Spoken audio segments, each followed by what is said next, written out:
presentación, quedó ahí mucho tiempo. Vamos a hablar un poco de Status APIs, o básicamente cómo ver el estado de tu ecosistema, a veces de microservicios, probablemente todos digamos que nuestros ecosistemas son de microservicios, y algunas experiencias que nosotros tuvimos para generar esto, para tener un poco más de información. Como siempre, nunca está todo resuelto. Y esto es solamente una de las formas de hacerlo, ¿no? Entonces, vamos a hablar un poco de la agenda. La primera parte va a ser contarles un poco acerca del escenario que nosotros nos encontramos, para que tengan la idea de lo que somos y lo que no somos, ¿no? No somos una empresa muy chiquitita, pero tampoco estamos en una empresa muy grande que tiene que manejar todos los casos posibles y todos los escenarios posibles, ¿no? Hay que saber medir esas cosas como desarrolladores, porque si no también nos pasa mucho, ¿no? Que nos vamos un poco de tema. Después, lo segundo es la propuesta o la solución que nosotros descubrimos que podría ayudarnos a diseñar todo esto y obviamente a mejorar o encontrar un poco más de información de la que teníamos. Y al final, obviamente, la implementación y un poco de tooling, vamos a ver un poquito de eso, ¿no? Pero no quiero irme de esta parte sin dejar esta frase, que me parece muy importante, porque esto es algo que me ha acompañado, y seguramente algunos se sienten identificados, otros ya lo van a ir viendo, en toda la vida que tengo como desarrollador. Hasta el día de hoy no me he encontrado en el proyecto en el que he estado que el desafío más grande de ese proyecto ha sido lo tecnológico, sino que generalmente el desafío más grande siempre es la parte de la comunicación. Y es muy divertido esto, porque justamente vamos a hablar de comunicación, ¿no? Vamos a usar APIs y vamos a hablar de cómo se comunican entre ellas y cómo sacar información de esas comunicaciones. Pero también la parte de comunicación humana es la que quiero comentar acá. Y eso es lo que ha pasado. No quiero decir que los desafíos los tecnológicos no son grandes, pero también la comunicación afecta muchísimo esto. Y la solución que encontremos, sea buena o mala, va a depender de ese factor. Entonces me parece también importante comentarlo y complementar con las otras charlas que tuvieron hace poco, en particular la del Hugo, que habló de cómo solucionar problemas con el Event Loop, que son técnicos, pero también cómo hacer para que esas cosas no pasen. No sé si se acuerdan, pero hablaba de leer el manual y de comunicarse entre desarrolladores. Y él contaba que uno se lo leyó, pero el resto no lo sabe de solución al respecto. Eso también afecta. Bueno, esta charla también habla un poquito de eso, se extiende obviamente un poquito más. Así que, dicho eso, arranquemos un poco a hablar del escenario y magnificarlo, básicamente. La compañía en la que yo trabajo es MuleSoft. MuleSoft es una compañía que empezó como una startup hace ya alrededor de 10 años, fue creciendo y ahora es una compañía bastante grande, tiene básicamente muchísimos clientes grandes, en los cuales se encuentran Netflix, Spotify, Coca-Cola, Mastercard, AT&T y muchos más, alrededor de más de 1000 clientes, de clientes muy chiquitos, medianos y grandes. Entonces ahí hablo un poquito del escenario.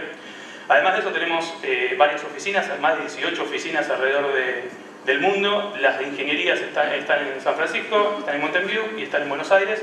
Después tenemos otras oficinas que son para otras áreas, pero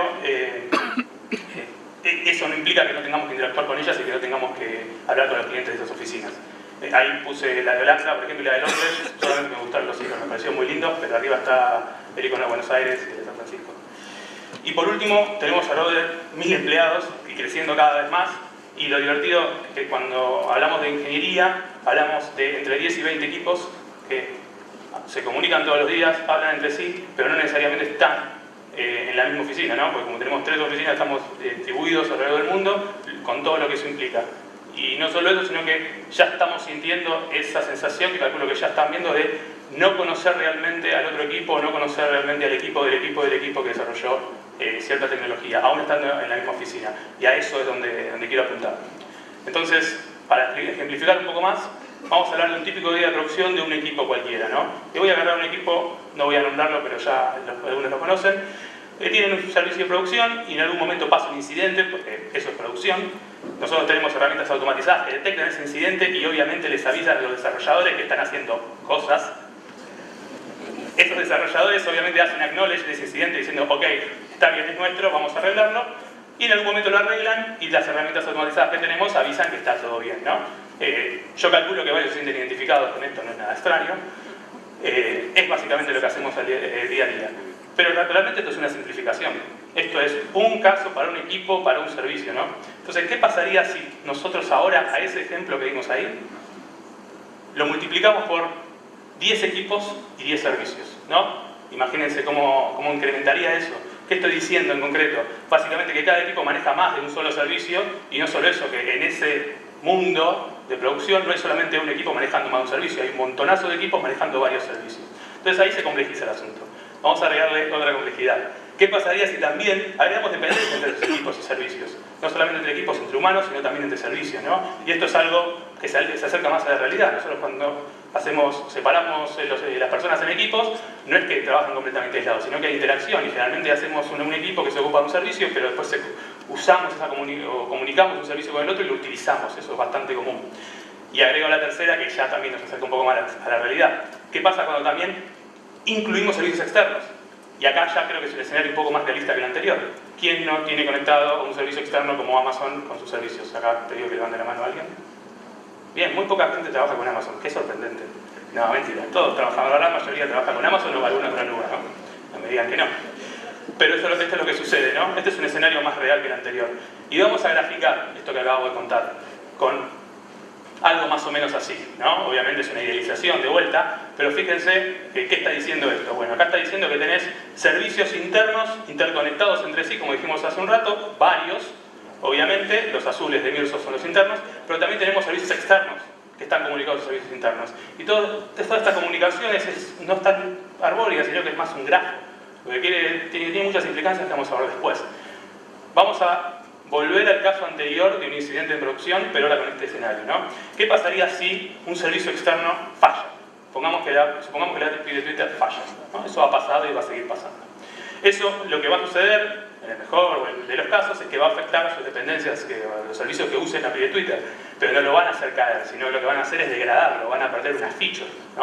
O más de una, ¿no? La que se comunica con Twitter. Eso a su vez, en base a este escenario, lo que va a provocar es que otro servicio que esté conectado con ese servicio anterior también falle o se degrade, ¿no? En este caso vamos a ser buenos y vamos a decir que se degrada. Entonces este escenario es algo que es real y de hecho a nosotros nos pasa y calculo que a ustedes también. Vamos a un caso más extremo. ¿Qué pasaría si en vez de caerse un servicio externo se nos cae un servicio interno, ¿no? Y que está conectado con los servicios? Bueno, de primera lo que va a suceder es que las conexiones a ese servicio van a dejar de funcionar. Y eso lo que implica es que los servicios asociados, puede ser que no les pase nada, puede ser que tengan una degradación o puede ser que fallen, ¿no? En este caso marqué como una degradación de algunos servicios. Podría ser que, obviamente, haga un servicio que no le pase nada. Eso es cierto, eso puede suceder. Vamos a ver algún caso más adelante, si no después lo charlamos después de la charla. Pero este escenario es real. De hecho, lo que me está diciendo es que tendría que chequear básicamente los servicios directos de mi servicio para ver qué está sucediendo luego de un incidente. A ver si están dando todo bien, ¿no? Ahora, en la realidad o en la práctica, lo que tendría que hacer es chequear todo mi grafo con todas sus conexiones. Y ahí estoy diciendo mucho, pero es la realidad, porque las implicancias de una caída general de un servicio es muy grande y es muy difícil, o por nosotros nos cuesta mucho medirla, y es la razón por la cual estamos hablando ahora sobre esto. Vamos a seguir con este ejemplo, ¿no? Supongamos que el servicio que está directamente arriba del servicio que está caído, donde está la X grande, se cae también. Bueno, esto puede provocar que se degrade otro servicio directo, que a su vez degrade otro servicio directo, que a su vez degrade otro servicio directo a ese, ¿no? Y todo es causado por el primer servicio que se cayó. Sumamos, ¿no? Estoy obviamente minimizando, simplificando el escenario. ¿Cuál es el tema en cuestión? Que la gran pregunta que nos queremos responder, o que nos respondimos en algún momento, es: ok, ¿cómo puedo detectar, siendo el equipo del servicio que está en el extremo superior derecho, rápidamente esta situación? ¿No? ¿Qué hacemos nosotros típicamente, o qué hacemos todos? Bueno, básicamente vamos a chequear los logs, vamos a chequear nuestras herramientas automatizadas, ahora voy a decir los nombres de herramientas porque las conocemos todos, y empezamos a hacer algún tipo de análisis, investigación, como si fuéramos detectives del post-mortem, básicamente, durante el incidente, para ver dónde estaba el problema. Y después terminamos diciendo: ay no, es Amazon, hay que esperar que Amazon se arregle. O: ay no, es este equipo que está haciendo algún lío, che, bueno, hay que esperar. Queremos saberlo de antemano. El objetivo, por lo menos, de esta charla, o está más enfocado, es primero en la parte de comunicación de este problema, y la segunda es cómo podemos reducir al mínimo saber esa información. Obviamente con limitaciones, que ahora vamos a comentarlas. Entonces, casos de uso sobre este escenario, lo que vamos a cubrir en esta charla. Quiero saber si mi servicio, el que yo mantengo, está up and running, quiere decir que está funcionando y que lo pueden utilizar. A su vez, a mí me interesa saber si las dependencias de mi servicio están funcionando, porque como vimos antes, eso también afecta a mi servicio. Y por último, quiero saber si mi servicio puede llegar a esas dependencias, porque no es lo mismo que una dependencia esté funcionando que yo pueda llegar a ellas. Porque puede pasar que yo no pueda acceder a ese servicio y mi servicio no ande. Entonces también me gustaría detectar eso. Para todo lo demás, existe esa tool que está ahí. Y obviamente la tarjeta de crédito que usamos para pagar esa tool. Esto es interesante porque justamente nosotros usamos New Relic para capturar el tráfico y para analizar para lo que está sucediendo y para ver alertas. Pero hay casos particulares en los cuales nos gustaría tener un poco más de información. O también me atrevo a decir que no somos lo suficientemente expertos de la herramienta como para saber esta información en detalle. Pero es que eso es lo entretenido, ¿no? El entretenido del desarrollo, lo entretenido de hacer estas cosas es que nos sirve a nosotros para ir mejorando, nos sirve a nosotros para ir entendiendo el problema. Lo más grande que a nosotros nos pasó de hablar de estado de las APIs es básicamente entender el problema y los escenarios en los que nos encontrábamos, tanto en Amazon como también en containers, ¿no? Y eso nos sirvió para aprender un montón cómo utilizar las herramientas, como por ejemplo el New Relic. Entonces, vamos a hablar de este caso de uso particular, con esos tres, hemos hecho de estos tres casos de uso particulares, y vamos a ver cómo nosotros pensamos resolverlos. Entonces, uno de los diseños de la solución. Primero diseñemos, después implementemos, ¿no? Yo imagino que todos diseñan primero y implementan después, ¿no? Tal vez. Ok. No, nadie debuguea en Tuani así, prueba más o menos a ver cómo andan las cosas. No, eso no lo hace nadie. No, bueno, en realidad lo que conviene hacer, más que nada para estos problemas que son muy complejos, es diseñar primero una solución, esbozarla, compartirla, hablar con mucha gente, tratar de entender las cosas que uno no entiende, y eso implica que hay que aceptar que uno no ve todo, y obviamente tratar de llegar a la mejor solución posible en ese momento determinado. Y después iterar, obviamente. Entonces vamos a hablar de esa solución, o la receta de esta solución. Nosotros lo que vamos a hablar ahora en este preciso instante para solucionar esos tres casos de uso particulares es de un endpoint de ping, de un endpoint de Reddit y de un endpoint de health. Y después vamos a hablar de un servicio particular que chequee el estado, que obviamente va a utilizar esos endpoints anteriores para saber el estado de toda esa grilla o ese grafo que estábamos por ahí, que estamos viendo ahí. Arranquemos por el más fácil, ¿no? Ping. ¿Quién tiene ping en sus servicios hoy por hoy en producción? Yo espero que todos levanten la mano en este preciso instante, y los que no levantan la mano, por favor. Bien, ok. Son honestos al menos. Ese es un tema importante. Nosotros, de hecho, en el boot de Mulitreat, que tenemos esa aplicación que tira caramelos, ahí tenemos un endpoint de ping, para hacer una idea de los enfermitos que somos. Pero básicamente es muy importante este endpoint porque es, primero, conocido por todos. Segundo, porque chequea si tu servicio está funcionando. Es pegarle a un endpoint cualquiera, en este caso uno que se llama ping, para saber si tengo alguna respuesta. Un 200, nada más, con el status code nos basta. Y lo que tiene interesante es que, como es tan sencillo, es lightweight. Entonces podemos, entre comillas, hacerlo público. Pero guarda con esto, ¿no? Porque también puede pasar que haya un DDoS attack que nos afecte. De hecho, en internet pueden buscar y van a encontrar varios de esos. Y de hecho también es muy interesante dónde puedes usarlo. Bueno, nosotros, en nuestro caso, decidimos o pensamos que el mejor lugar para usar el ping es básicamente para manejar los load balancers de Amazon o de Kubernetes, vamos a decirlo. No iba a decirlo, pero ya lo vamos a decir. Tenemos esos dos mundos. Entonces, básicamente nos sirve el ping para saber si el servicio está vivo en esos dos mundos. Y obviamente para el developer desesperado que después de producción, mejor dicho, que después de un deployment, quiere chequear si están dando su servicio. Entonces hace ping, hace F5 400 veces o hace curl 400 veces hasta que el servicio vuelve a funcionar. Pero todos sabemos que tenemos un load balancer adelante. Eso no te dice mucha información, porque si tenés 3 nodos en ese servicio, lo que te dice es que uno de esos nodos está funcionando. Pero hay que esperar que el llamado llegue a los otros dos para ver qué pasa. Entonces por eso digo que es para developers desesperados. En casos reales, para el load balancer, para que él se ocupe justamente de hacer eso por nosotros. Siguiente, Reddit. ¿Por qué lo llamamos Reddit? Y esto fue muy interesante porque fue una discusión a partir de, obviamente, de Kubernetes. Kubernetes lo que define es una...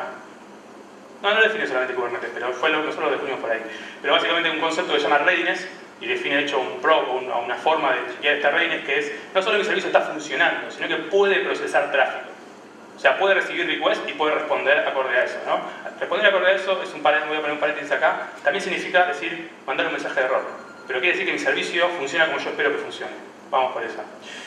Obviamente, esto requiere un par de chequeos más complejos que lo que es el ping, entonces nosotros decidimos restringir el acceso. Estamos viendo, básicamente estamos en el proceso de empezar a enumerar todos los tipos de chequeos que hacemos, dependiendo de los servicios. La idea es catalogarlos y empezar a dar un poco más de estandarización de esas cosas, pero básicamente ya sabemos que el acceso está restringido por los casos de uso que tenemos actualmente. Y obviamente los casos de uso normales del readiness es el warm up time. Imagínense que tengo un servicio que tiene una dependencia o que tiene una dependencia interna, más que nada, que tarda unos segundos en cargar. Vos lo que no querés que pase es que se le mande tráfico a ese servicio hasta que esa dependencia que tarda segundos no esté lista. Entonces para eso podrías utilizar el Reddit para avisarle a tu load balancer que no envíe tráfico. Y obviamente también podés hacerlo para el análogo, que sería un tiempo de mantenimiento de ese servicio. Y hay cortas tráfico en esa instancia particular, obviamente. Y el TBD, porque nosotros estamos teniendo un par de ideas, pero no quiero mencionarlas por un tema de que queremos estar seguros muchas veces de las cosas que hacemos, y en este caso el TBD implica, tal vez no sirva para nosotros, no tanto para ustedes, pero para decirlo concreto, son casos particulares en los cuales no hacemos buenas prácticas, pero nos servirían para cortar el tráfico por algún bug que hay que solucionar. Pero el problema no es el endpoint que está configurando el no para sino el bug. Entonces, hasta ahí me quedo. Pero podrías utilizarlo, o por lo menos nosotros estamos explorando eso. Si quieren, después cerramos en detalle y les cuento un par de casos particulares en los cuales a nosotros nos parece interesante utilizarlo. Y algo muy interesante del Redis, que ahí lo deslicé en un momento cuando di el ejemplo, no chequea dependencias externas. Vamos a este caso. Miren lo que estaba pasando, ¿no? Lo di muy rápido por la animación, pero básicamente lo que sucedió es que Amazon está caído, esa dependencia externa está caída. Vamos de vuelta a ver si lo vemos. Amazon está caído, entonces cuando hago un chequeo del Redis, de mi servicio, va a un nodo que a su vez chequea a su dependencia externa. Como está caído, tira a mi nodo, en particular, o le corta tráfico, mejor dicho. Luego, cuando hago un Redis de vuelta, va a ir al segundo nodo, porque el segundo nodo estaba funcionando, pero como la dependencia no está funcionando, le va a dar erróneo. Entonces lo que va a suceder es que mi load balancer me va a cortar el tráfico en las dos dependencias, lo que va a tirar a mi servicio completo, ¿no? Eso es lo que estaba dando de ejemplificar acá. Si yo hago un Redis chequeando dependencias externas, lo que puede suceder es que por una dependencia externa, todo mi servicio no dé tráfico. A nosotros esto no nos parece correcto por dos razones. La primera es que tenemos que esperar que esa dependencia externa funcione, lo que lleva tiempo, y generalmente estos chequeos son de segundos, 15, 30 segundos, entonces vamos a tener un tiempo en el cual el servicio no va a andar y la dependencia externa va a andar, o sea, por ese lado no nos gusta, y por otro lado porque nos parece inexacto, porque estamos dando la información al consumidor que no es real. No es que mi servicio no anda, es que la dependencia externa no funciona. Y de vuelta, a mí me gusta, no sé ustedes, pero a mí me gusta culpar al otro y decir, bueno, ok, es Amazon. Y yo sé directamente de primera mano que es Amazon. Fíjense, arréglenlo o hablemos, ¿no? Los que manejan SLAs en sus empresas saben lo que hacen. Sigamos al siguiente, no quería saltar, pero vamos a hacerlo. Health. Y ese sería el tercer endpoint para cubrir el tercer caso de uso. Lo que hace el Health, básicamente, es combina el Ready en todas las dependencias directas y en el servicio. Entonces, en otras palabras, chequea el readiness de su servicio y sus dependencias directas. De vuelta, el acceso restringido, y acá ya hacemos rate limiting. Yo creo que en el anterior vamos a terminar haciéndolo, pero por ahora no lo hacemos.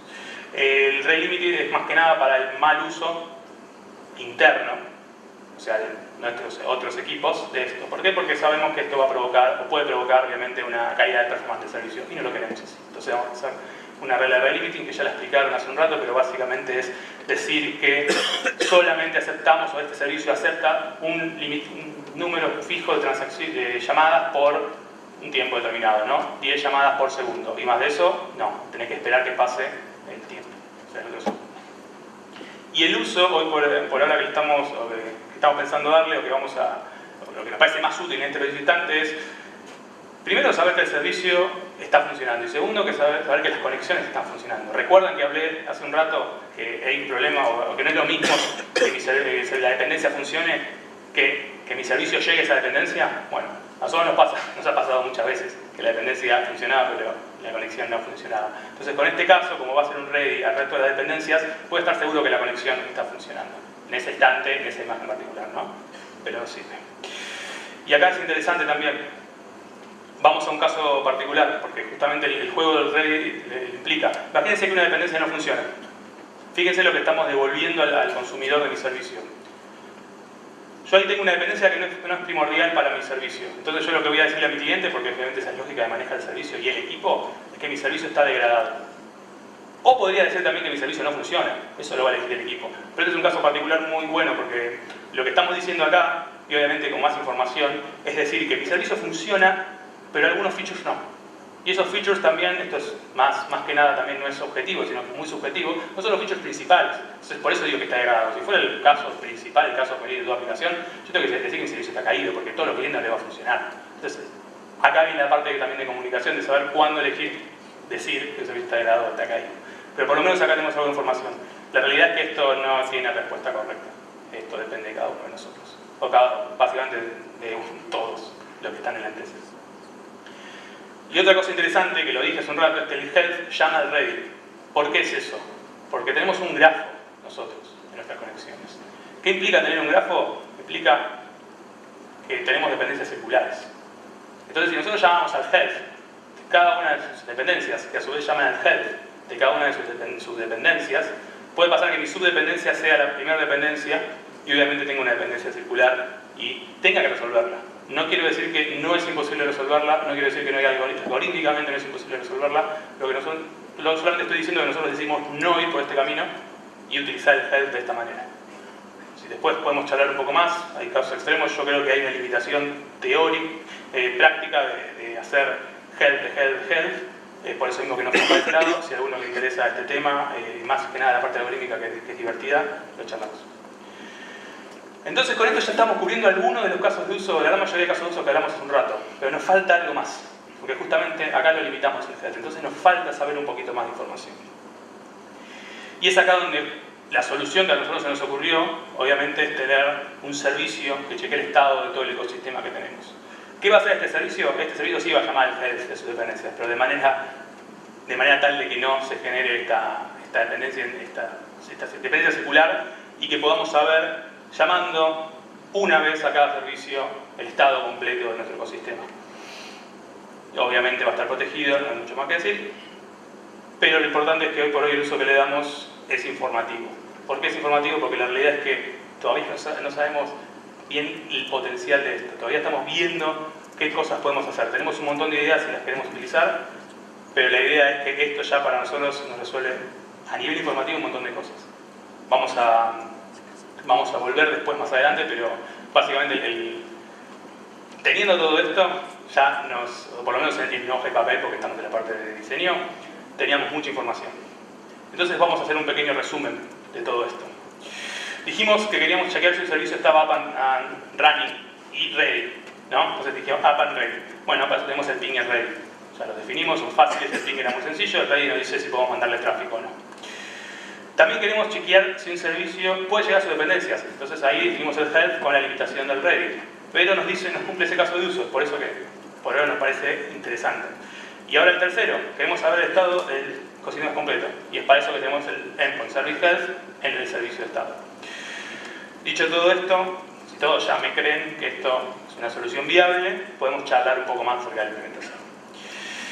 Y un poco de todo. Pero antes de eso, T-shirt time. Voy a hacerlo rápido por un tema de tiempo, pero voy a tirar un par de remeras que me dieron la gente de MuleSoft. Voy a tratar de tirarlas muy lejos. Voy a tirar una cada cual. Una, dos, tres. Listo. Y si alguno tiene un problema que se lastimó o lo que sea, vaya a hablar en el booth, que la parte legal está acá para atrás. Bien. ¿Dónde estamos? Implementación. Ya diseñamos la solución, entonces vamos al siguiente nivel, ¿no? Lo que nosotros tenemos que definir primero, de vuelta, es la especificación de esto. Y todos saben lo que es la especificación, porque seguramente hubo una charla hace un rato que habló de eso. No, ahora vamos a ver un poquito más. Después vamos a implementar esa especificación en las aplicaciones. Y después el último paso que a nosotros se nos ocurre es, obviamente, tunear todas las herramientas existentes que tenemos hoy en base a todo esto. Eso es el flujo completo que tenemos, seguramente se agregarán cosas más adelante, pero por ahora, en este momento estamos ahí. Implementar esa especificación.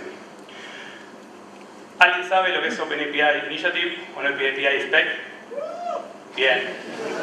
Él sabe. Bueno, Swagger. ¿Alguien sabe lo que es Swagger? Yo levanto la mano. Bien. Básicamente es una manera de definir un contrato de tu API o una especificación. ¿Para qué? Para compartirla con otros developers y que sepan lo que hace tu API, lo que vos puedes mandar y lo que vos puedes recibir. Ni más ni menos. Obviamente estaba cambiada por un montonazo de empresas muy piolas, en particular Google, IBM, Microsoft, Salesforce y Marver. No voy a nombrar qué empresas porque serían mucho. Ya les comenté, Swagger en algún momento, creo que el año pasado, si recuerdo bien, lo que hizo fue donó lo que sería Swagger a OpenAPI Initiative y ahora es OpenAPI Spec, se llama. Y lo que también sucedió este año es que MuleSoft donó la especificación que teníamos para cubrir varios casos similares y no tan similares a OpenAPI, y la versión 3.0 lo que soporta son básicamente las dos especificaciones. Y es ahí el mundo donde vamos, donde nosotros estamos yendo para resolver este tipo de problemas. Entonces, ¿en qué me voy a concentrar ahora? Básicamente en lo que es RAML, y les voy a dar un diseño de cómo hacer todo lo que charlamos antes con RAML, ¿no? ¿Por qué? Porque a nosotros nos parece muy importante enfocarnos en lo que es el reuso y la consistencia de los contratos de nuestras APIs. No nos gusta repetir código, no nos gusta copy-pastear, vamos por este lado. Seguramente OpenAPI Spec o Swagger tiene una manera también de hacerlo. Si la saben, me la cuentan. Nosotros no lo usamos 3.0, que es la última versión. Así que sería interesante también conocer una manera similar. Pero vamos a RAML. Y créanme que es muy fácil. ¿Ven a la izquierda? Ping, Ready y Health. ¿Se llega a ver? Bien. Básicamente son los 3 endpoints que definimos hace un rato. Lo que nosotros hacemos en la empresa es básicamente definir una API que cubre estos 3 endpoints y tiene una descripción. Y obviamente tiene una documentación que nos sirve para que la gente que no conozca esto pueda entender de lo que estamos hablando. Hasta ahí todo bien, definimos un contrato. Pero ¿qué tiene de interesante? Que nosotros ese contrato lo podemos utilizar en APIs reales existentes, o sea, servicios actuales existentes. Solamente usando una extensión, hay varias formas de hacerlo, pero la que nos parece mejor hoy por hoy es usar la extensión, que lo que hace es inyecta la definición de otra especificación. Entonces, sin hacer nada, servicio A, B, C, D, multiplicarlo por 20, 50, van a tener la especificación general que se definió de ping, health y ready. Lo que es para nosotros es muy bueno porque no tenemos que decirle a los desarrolladores que se sienten y que copy-pasteen este file que lo mandamos por mail y que no está versionado. Y ahí viene la segunda parte. Nosotros no solamente tenemos eso, sino que tenemos un servicio que se llama Exchange, una aplicación que se llama Exchange, que es un repositorio de todas estas cosas. Nosotros lo llamamos fragmentos, pedazos de algo más grande, ¿no? Pero también podemos compartir especificaciones. Y lo que nos ayuda a nosotros es que justamente este repositorio es interno a nuestra organización, que obviamente lo utilizan otras empresas que son clientes nuestros, pero nos sirve para también hacer dogfooding, o sea, entender lo que hacen nuestros clientes y mejorarlo. Y en nuestro caso ya al segundo de usarlo, al día de usar esto, ya nos encontramos un montón de cosas para mejorar. Pero ¿qué tiene interesante? Que ya con esto estamos compartiendo y versionando algo en el resto de la empresa y el resto de los equipos. En cuanto a implementación, lo que estamos trabajando y vamos a trabajar para completar es una implementación en Java, en Node, de todo esto que estamos hablando, o sea, de la definición, de la especificación, mejor dicho. Y lo interesante es que tenemos una librería que está funcionando que es Osprey, que lo que hace es chequea un contrato que vos le mandes en tiempo real, en runtime, y si vos haces un llamado que es inválido según el contrato, como te responde al usuario, al cliente, mejor dicho, che, mirá, no estás cumpliendo el contrato, ¿no? ¿Y eso para qué nos sirve? Justamente para empezar a que la gente empiece a usar bien nuestras APIs. ¿Cómo lo hace? Es un middleware. Básicamente ustedes tienen Express, lo pueden inyectar como middleware y funciona a 10 puntos. Tiene sus detalles, pero se los van a encontrar cuando ya sean más duchos, no se preocupen.